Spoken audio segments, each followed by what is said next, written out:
малчайт. Малчайбайм. Малчайбайм. Не кыласың? Не? Тоқтат. Тоқтатпайм. Не кыласың? Өлтүрөсүңбү? Өлтүр. Тоқтат. Ушунча элдин көзүнчө урамда урбайга дүнүйөдө. Унчук болот эле бир чал. Эмне? Жоқ, сендер не күліп отырсың аре? Гүлет ушуларды ойлодот, дагы бир чапса экен деп, ушу айымдардын кубанычына кубаныч, дагы бир чабайм деп. Тоқтат балдың.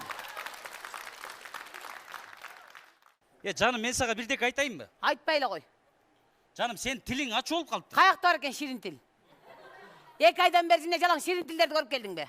Мен да сага бирдек айтып коеюнбу? Айт. Сага окшогон эркектин барынан жогу, ачынан тогу. Сен үйүңдө, сүйүңдө баарын жыйыштырып урдум да койдум, кол койдум. Сага окшогон жаман эркек менен жашаганда жакшы айга кошуна болгон жакшы. 10 балам Бишкекке барып өзүм жагы семчикке часам да бага алам. Мындан кийин сага окшогон эркектерге орун жок, мен көзүмө көрмөй чыгып кет. Да пошел ты, козёл, блин. Жоқ, жа тургула туугандар, ажыраштыра берсиңер. Жаным, Жок, тамаша. тамаша эмес, жашабайм мен сага, мен уктуңбу? Жаным, мени сүйөсүң.